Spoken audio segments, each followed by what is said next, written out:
Tamam. Merhaba arkadaşlar. We're going to continue the discussion on sorting algorithms. If you recall, we have discussed several sorting algorithms such as selection sort and insertion sort. And I mentioned to you, and also we have seen some, animation of the other sorting algorithms. But we have delayed the discussion on some of these algorithms because of their, recursive behavior. So they have, they implement the sort algorithm based on a recursive implementation. So that's why we have delayed it. And today we are going to, discuss more on the topic. Basically, we will have merge sort to start with. We are going to discuss merge sort, and then we will go over quick sort as well. So that's going to be basically the things that we are going to cover today. And this is also, it may not be fully, it may not fully appear in your book. However, it's important for the final as well. So please try to understand the topic, and then if you have any questions, let me know. Also, several announcements regarding the course. As you all know, this Friday we are going to have the presentations about your projects. So it's going to be an all-day event starting at 8:40, and then it will continue until 7 o'clock. So all groups will do the presentation. However, we have divided the presentations according to the sections. So you'll be basically presenting based on your section's hours.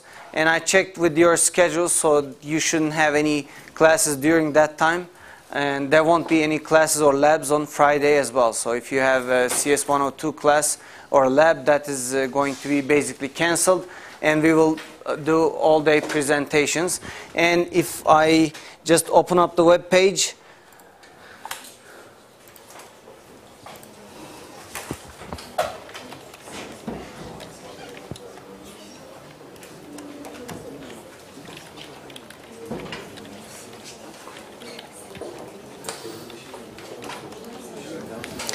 so you can see this in the announcements. So as you see, it's going to be July 23rd, this Friday, in VO2 building.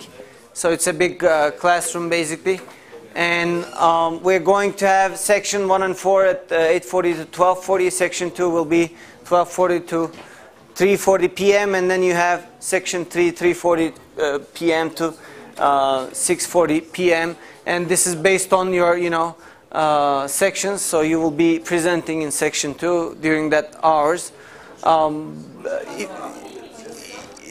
Basically, you are going to give us a CD, before the final exam. So that's when you are going to be giving us your application. Also, you can check with the requirements about the other requirements as well. And to do the presentations and demos, you have to be present before the session that you're going to be presenting in starts. So you have to be there at least 20-30 minutes before, such that you will be able to upload your material into the laptop or whatever is present there. Unless you have a very special circumstance that that prevents you to use another computer, you're supposed to use that computer. So if you have a special thing that needs to be done that's specifically present in your computer, then that might be an exception. But other than that, you should upload everything related to your project onto this laptop, and then so that we don't have any gaps in between the presentations. We have short amount of time, so you have to you have to start immediately the other group finishes. And in the presentations, you can, you start with obviously the related to the requirements. What is the goal? What are the requirements of the project and things like that? And then your user interface design, high-level class design of the project, and then also the details of your implementation, such as the methods that are, really important for you. That is the base of your application or project, should be presented as well. However, you have not, you should budget your time wisely, such that you present sufficient material in the given amount of time. Also, too much detail is not really what we are looking for, but the smart things that you have done with your applications and interesting things that you implemented are more important to present. We will obviously have our own questions about your project, so you will answer those as well. And a couple of more other announcements: no classes or labs on Friday, and then the midterm grades will be announced after an hour or so after our classes finish. And so that's all about the projects and related stuff. Okay? Any question? So I'm going to continue with the sorting. As I mentioned to you, we have covered the two sorting algorithms before. Today we're going to basically cover the sort algorithms, which basically use a technique that's called divide and conquer. So what is meant by divide and conquer is that if you have a big problem, the idea is try to make it a smaller problem, divide it into two maybe equal sized, or not necessarily an equal size, but close in size two problems, and then try to solve them separately. Then use the solution that you generated for these two sub-problems and combine them to get a combined solution for the original problem.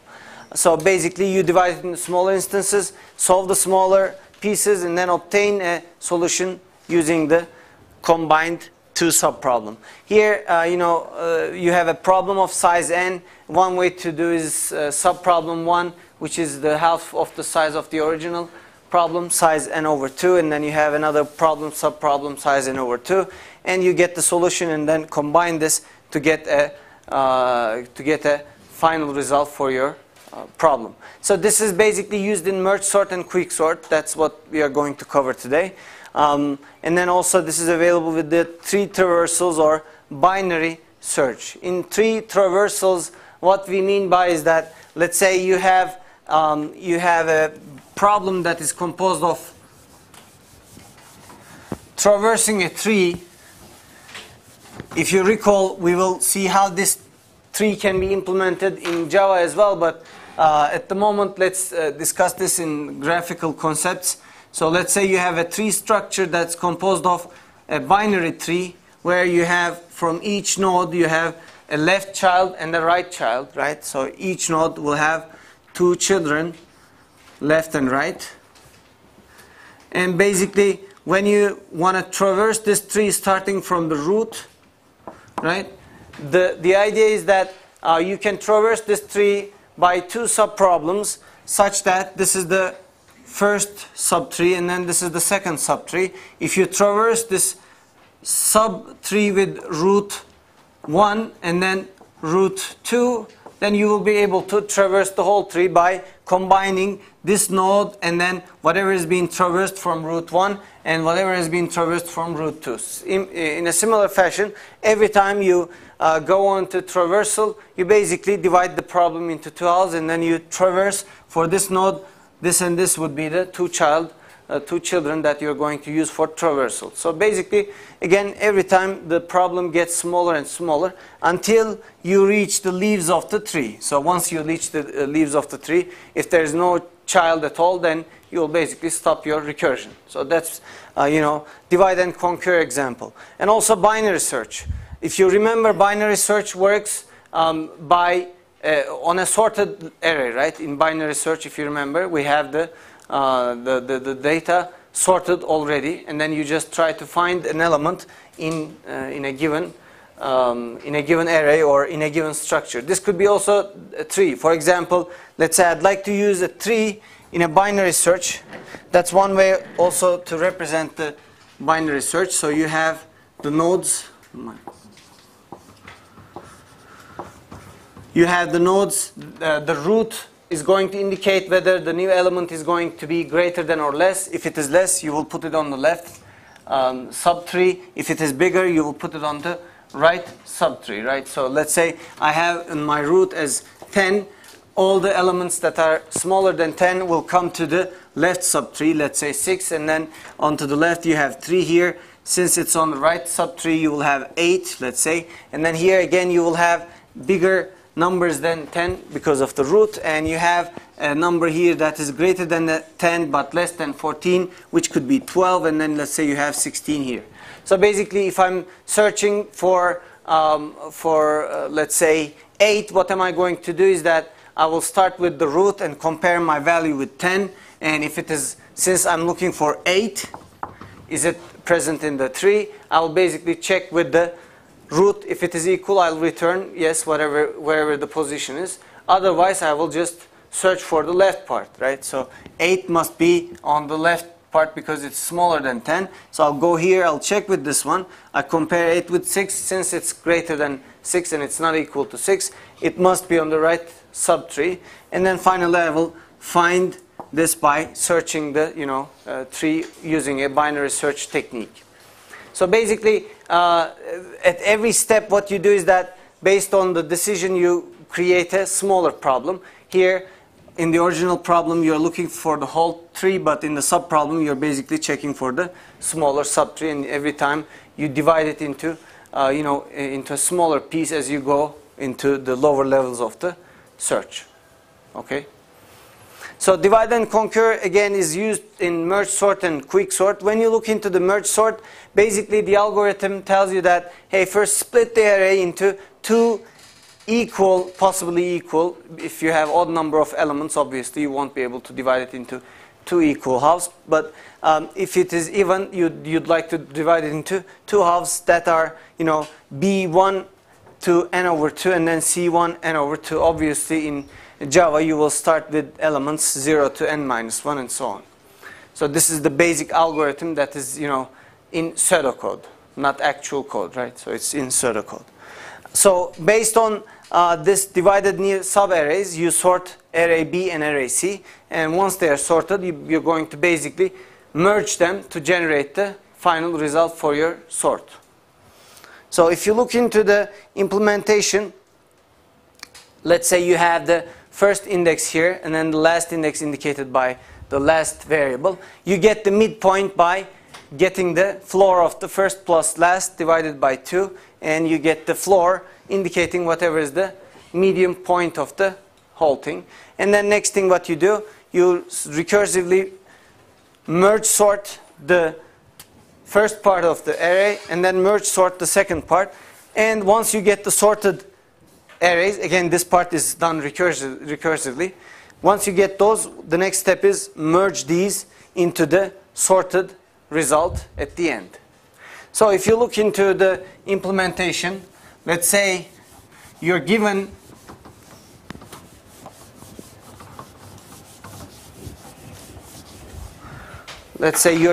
an array that is composed of, sorry for the pen,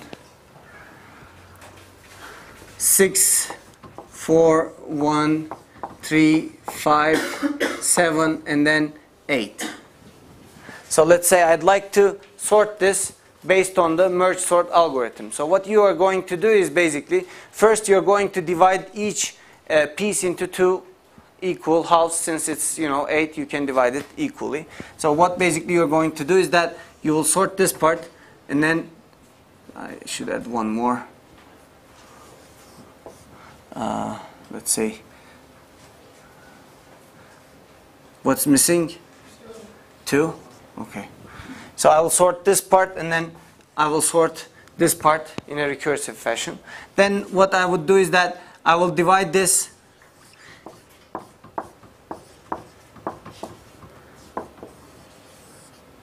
five, 7, 8, and then 2. Now next thing I will do is I will divide this into 2 equal halves. 1, 3, and then you have 5, 7, and then 8, 2. The next thing is that either you could go one more level, it depends on your implementation, such that you have 6, 4, 1, 3, 5, 7, 8, and then 2. The next thing that you do is that basically, since this is only one single element, you're going to have the sorted list at the end. So this is going to be sorted by itself. This is sorted. This is sorted. There's only one element. must be sorted already, right? So the next step is going to be merging these two small pieces into a bigger list. So how are you going to merge? Now you have reached all the way to the lowest level of the recursion. The next step is to merge them. Okay? When you merge, the idea is you have index that is kept for each sub-array to indicate which one you are following for which array. So in this case, since there is only one element, it's not important at all because you'll just basically choose the minimum one and put it at the beginning, and the smaller one will come for the second. This will be more clear in the next step. And then if you look into this one, you check, is this smaller or is this one smaller? One is smaller, so you'll put it here, and then the next one will be 3. And for this part, you will have 5 and 7. And then for here, you'll basically 2 and 8 sorted. So now these are all merged. From this point on, these are called merge steps. So you're merging, you're combining the smaller pieces into bigger ones. So next time when I'm combining these two, and I will be combining these two as well. So when you're combining this, basically what you do is that you keep an index for this one, let's say I, and then J for the second array, sub-array, and then you're going to basically compare the first element of the first array with the second element of the first element of the second array. So basically, since J is smaller, right, the one on the second list is smaller, then this must be the smallest element, because this is sorted by itself and this is sorted by itself too. So I'll just compare the first entries, and at the end I will get a 4-element result. So I will get this to be 1, and then I will advance my index to be the next position. So I will compare now I with J. Which one is smaller? This one is smaller, so this must be the next element. So I will go on to J pointing to an integer which is not part of the array, which tells me that I'm done with this array, so the remaining part could be immediately copied from this array into here. So the remaining part is going to be 4 and 6. Okay? There's no need to look or compare because this one is already finished and I'm just left with this one. So then, since this is sorted, I'll just copy each element one by one. And then when you come to this part, again you will compare the first entry with the first one, and you'll see that 2 is smaller, and then you'll compare 5 with 8. Since 5 is smaller, you'll copy it there, and then you'll advance the pointer to the next position. 7 and 8, 7 is smaller, obviously, and then you will come to the next position, which finishes this array, and then the remaining entries from this sub-array is going to be copied here, right? And when you combine these two, you're going to basically see that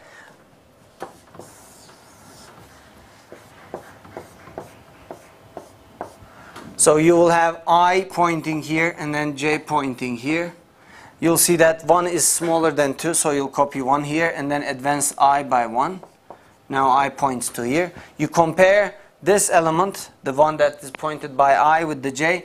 2 is smaller, so you'll copy that and then advance your pointer to the next position. Now you compare 5 with 3. 3 is smaller, so you'll advance this. And then you'll compare 5 with 4. Since 4 is smaller, you'll advance this to the next position, right? And next thing that you do, you compare 5 with 6, which is going to get you to 5, and this is going to be moved to the next position. Now you'll get 6 as the minimum, so it comes here, and you'll advance this position. Once you are done with the first array, then you can say that the remaining part is composed of these elements, which will copy these two values at the end. So this is basically first you divide it into smaller pieces and then sort them. Once sorted, merge them as you go. So this is, if you think about it, it's a recursive algorithm. What's the recursion involved in here? So how is the recursion called? Basically, you have, let's say, public void merge sort. And then let's say I have an integer array A, right? And then what will I have?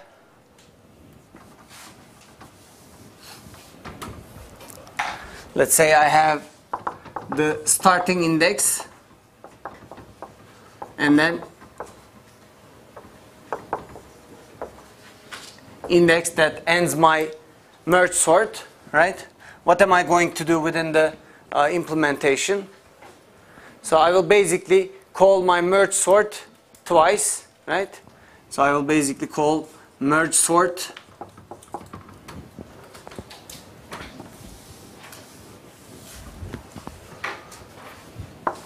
A. What is my new call is going to be? So I will basically generate an int mid, let's say, which is equal to, and then start plus end divided by 2. So originally my problem is going to be merge sort A, let's say A is the array, and then I will start with 0 and 7. Now the next call is going to be, well, merge sort A, and then I will have the first part to call for the merge sort. So I will say merge sort A start, and then I will say mid. So if you calculate the mid, it's going to be, for this case, it's going to be 3. So I will start with 0, 3, and then I will call again the merge sort. I'm not going into the low level details of the whole algorithm, but just giving a general sketch. So the next thing that you do is merge sort A with the remaining elements, right? So you're going to basically give 4 as the starting point, and then you'll give 7 as the last entry, in which case you're going to call merge sort A, and then you will have mid plus 1, right? And then the end. So basically, this is the two merge, two merge sort recursive calls. However, once you're done with the merge sort calls, what's needed? You need to merge the resulting, arrays. So let's say if this returns you an integer array every time, basically what you're going to do is that you'll just merge the, let's say I have int array returned by each call, and then this one returns me int array B, and then this one returns me int array C. I will have a merge that is going to basically merge these two arrays, B and C, and return me the result. So you have to implement the merge algorithm separately as a separate method to implement this. Okay? Any question?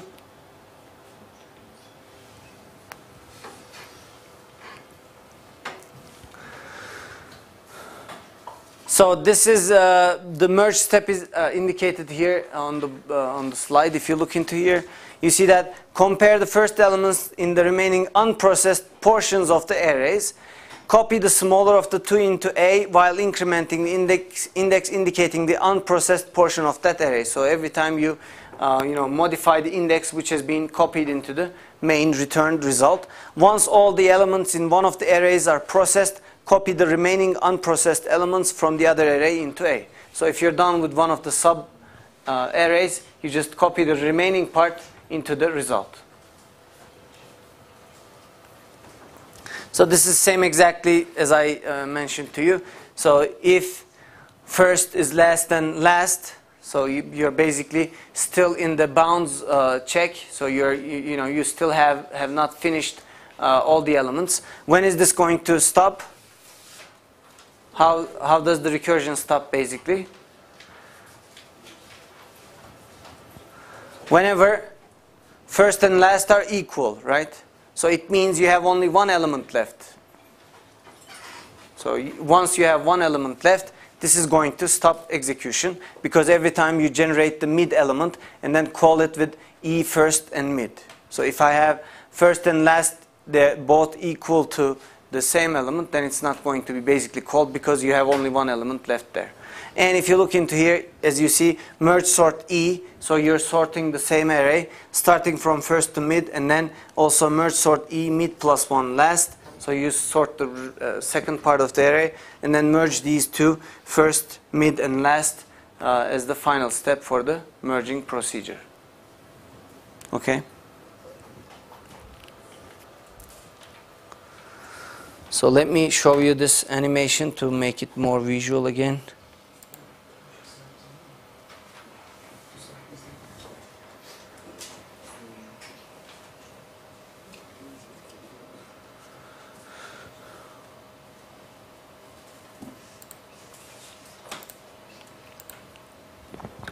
So as you see, it divided the whole problem into smaller pieces. The smallest pieces are 2 elements at a time, so it compares them individually with one to another and then sorts them. So these 2 are sorted, these 2 are sorted, these 2 are sorted, now these 2 will be sorted, and so on. And the next level, it's going to basically do the same for all the pairs, and next time it's just going to do the 4. And as you see, this is the merge procedure basically. So let's see it with the 8 elements. So it's basically merging these 2 sets. So this is smaller and this is copied. This is smaller, this is copied. Now this is smaller. So it will advance that. And finally at the end merges those 2 sublists into a bigger list.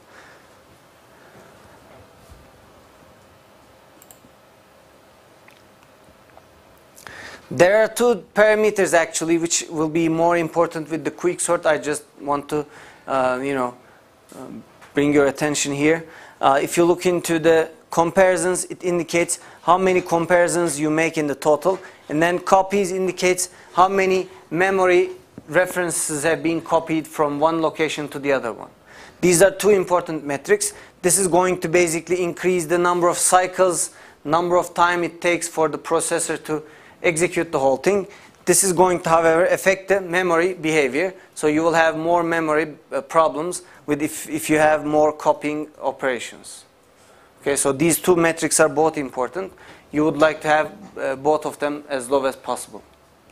Although merge sort does a good job with the comparisons, however, the number of copies is the main problem because you copy back and forth in the arrays. So let's go back to the slide. So what is the complexity of the merge sort? So basically you need to think about the number of steps that has been followed in the merge sort algorithm, and then on each step how much operation you are basically performing. So if you recall, every time we're dividing this into 2 equal subproblems. And then if you go all the way to the lowest level, what is the depth of this tree? Every time you divide it into 2 halves, and then at some point you will be reaching single elements at the leaves. So what is the depth here? How many levels do I have? Log n, right? Since the number of steps or the height of a tree is computed by looking into the log n of the number of elements in that tree. So this is basically the same thing. So the height is here log 2n, which indicates the number of levels on the processing. So each level also includes n operations here, because basically you are copying, you are sorting, if you remember, 1 to 1. You're comparing one subarray with the other subarray. Remember, when the merge is being applied, you basically have n operations at each step. So eventually, you'll get in the order of n log n operations for the merge sort algorithm. Okay, so this is the complexity of merge sort in terms of processing it. And before going into quick sort, this is also a different sort procedure. I will show you the Manber's book. This is an algorithms book, which is, today I have sent you with an email all these materials in a link, so you will be able to access them. This is a piece from the book, and it's basically describing the merge sort and quick sort in more detail. So I will just give you the algorithm in more detail here. So if you look into the algorithm. This is written in a Pascal-like language. So obviously you shouldn't take it as the code itself. It's just a pseudocode. So it indicates what are the steps in the algorithm. It doesn't. It's not written in Java, so you can just convert this into a Java version if you'd like to do that. So if you look into the sorting algorithm, basically you have an left and right, which indicates the same thing for our array, E or A, whatever you use for the left and right pointers for the array. And every time it checks for if right minus left is equal to 1. So this is basically, again, Pascal style comparison. So if right minus left is equal to 1, then you'll basically swap the two elements. So this is actually, if you remember in our implementation,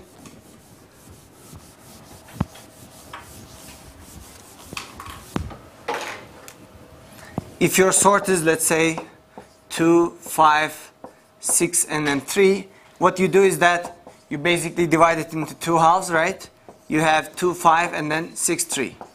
So in the base case, as I told you earlier, what you do is you go into one more level, right?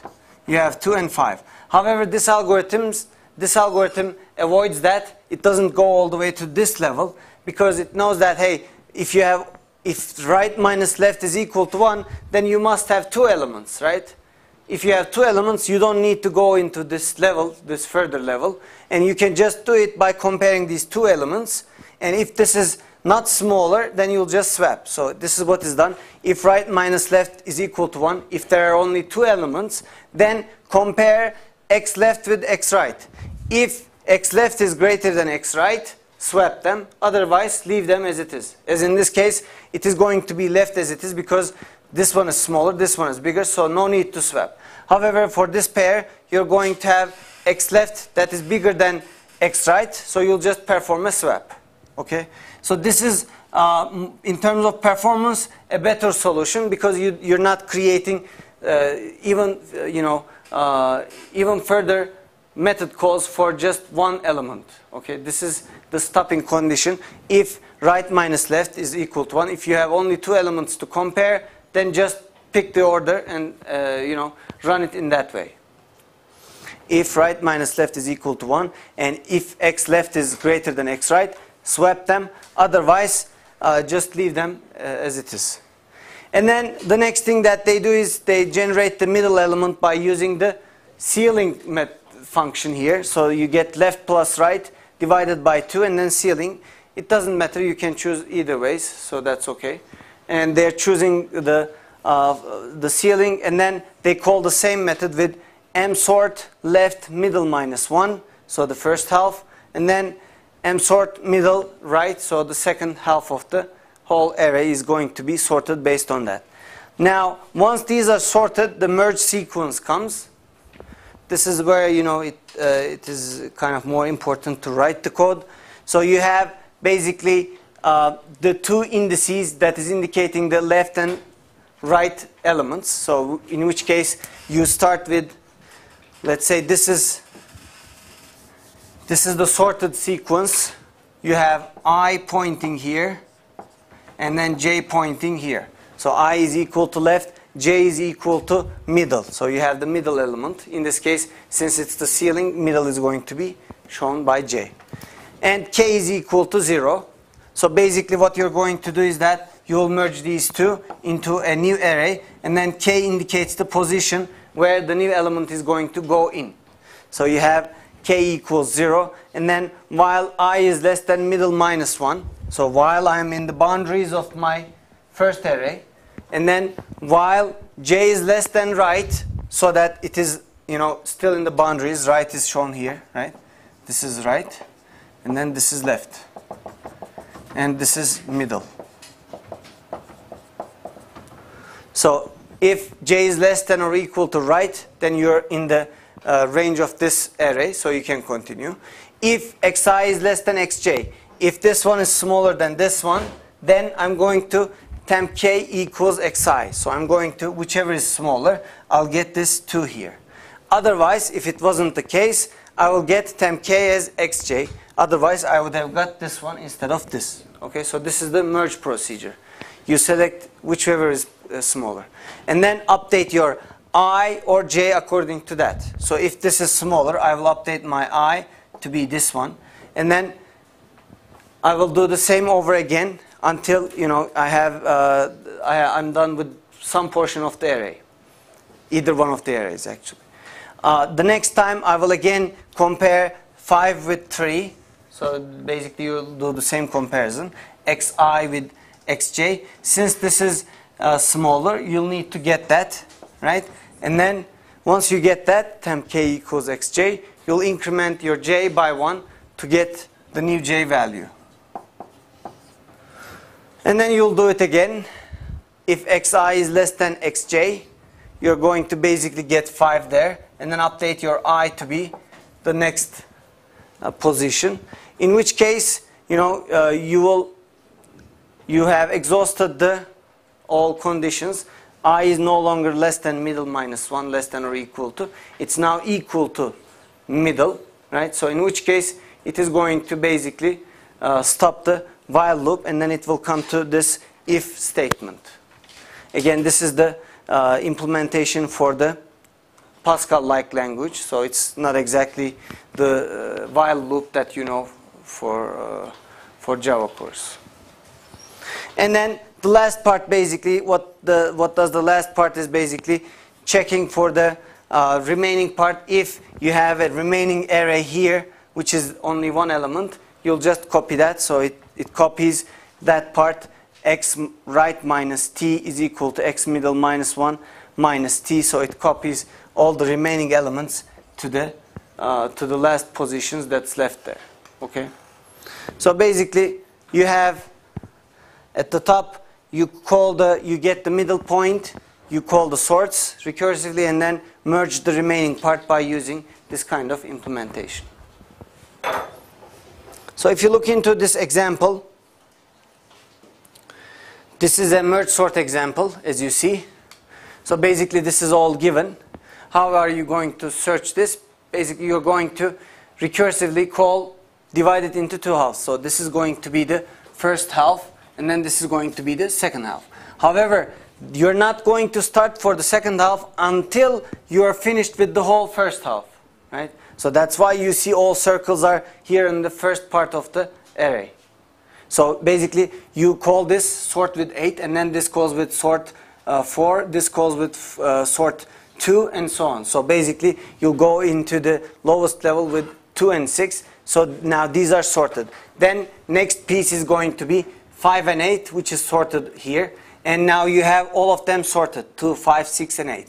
Now here comes the next 4. 9 and 10, they are sorted now. And then you have 1 and 12, they are swept and sorted. And then you have the second 4, they're all sorted again. The next thing that you have to do is, you have to merge this with this one. So you have the pointers here, and get the smaller one. 1 comes here, so this will advance here. 2 comes there, this will advance there. You'll compare 5 with 9. 5 comes here, this will advance. And then 6 comes here, this will advance. And then 8 will come here. So that this is all finished. And then you'll copy basically the remaining 3 elements at the end of the array, 9, 10, and 12. So this part is sorted. Now, since you're done with the first 16 elements, then you're going to sort the next 16 elements, right?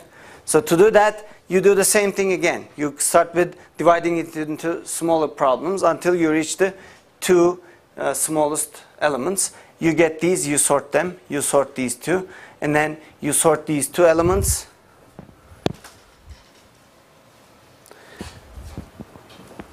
And then you sort these 2. Now you have this 4 element, and then you have this 4 elements. You'll merge these.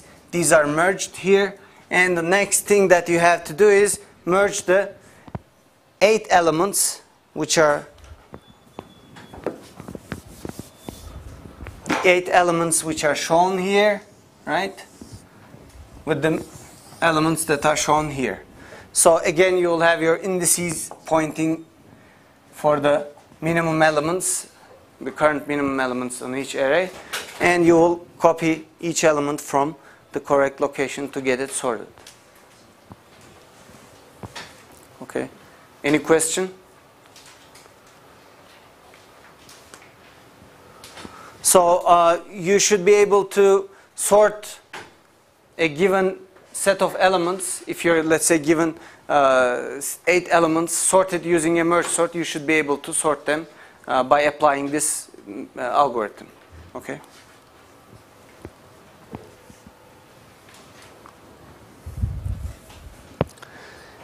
So this is about the merge sort, and if I start the quick sort now, basically in quick sort it applies again a recursive algorithm which uses a different strategy. However, it again uses recursion. Every time we try to divide it into 2 subproblems which may not or may be equal. So it doesn't exactly say it's going to be equal sized problems. However, it tries to do that. Basically what you do is that, let's say you're given this array, you'll choose a pivot. It doesn't matter, it has to be the first element. It could be any element. However, it's usually chosen as to be the first element, last element, or medium element, or some sort of it. Okay, so once you choose the pivot, the next thing that you're going to do is that you will sort the array such that your pivot comes to a place so let's say I give you an array 9, 1, 5, 6, 12, 15, and then 3. So what you're going to try to do is that you'll put 9 in such a position, let's say I chose this as the pivot. 9 will come into such a position that, let's say this is 9, whatever is on the left hand side is smaller than this pivot, and then whatever is on this side is greater than the pivot. However, it doesn't say that this part is sorted or this part is sorted. The only thing it says is that compared to the pivot, the elements that are present here are smaller, the elements that are present here are larger. So that's what it only says. Okay.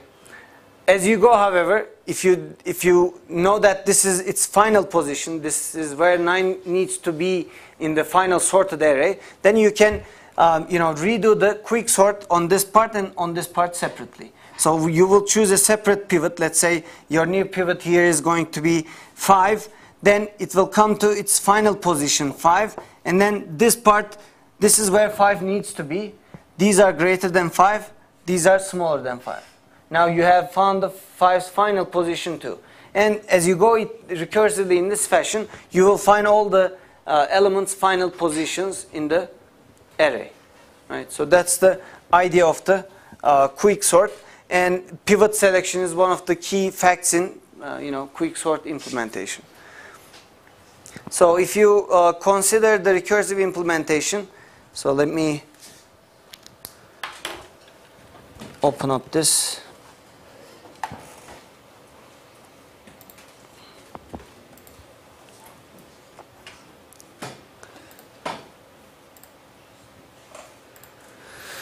So this is selected.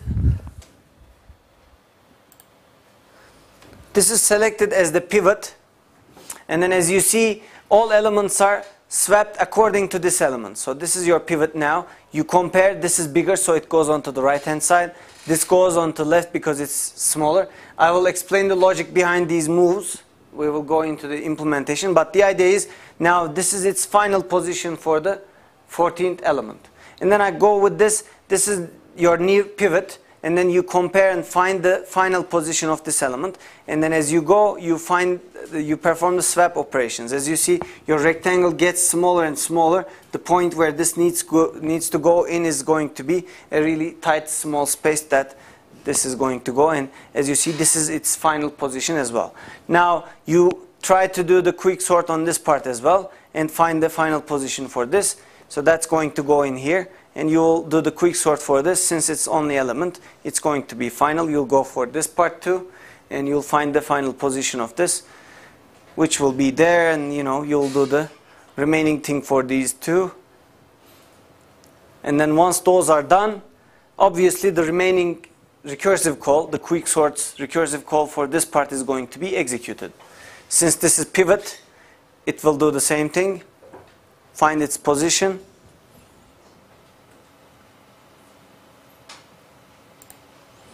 And then for that one too, it finds the position. So each one of them is inserted to their corresponding locations. If you look into the number of comparisons and copies, as you see, the number of copies is a lot less than compared to merge sorts. So it reduces the amount of memory usage and memory copy procedures. At the same time, it is applying more comparisons. What is the reason for more comparisons here? Here, what do you think?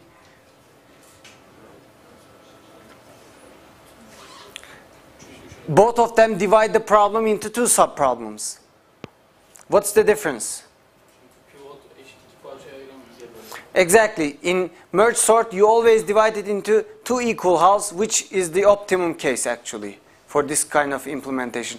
However, pivot doesn't guarantee always to divide it into equal halves. It sometimes divides it 1 to 7 or 2 to 6 or different combinations, which increases the number of comparisons required in the pivot case. And that's why it may even go such that you have a worst case that is like selection sort or insertion sort. I will show that example too.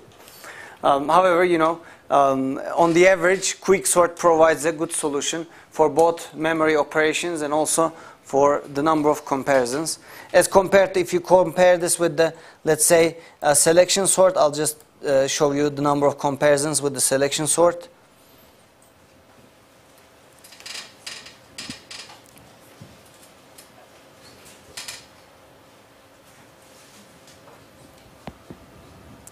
Just to see the performance benefit both by merge sort and quicksort.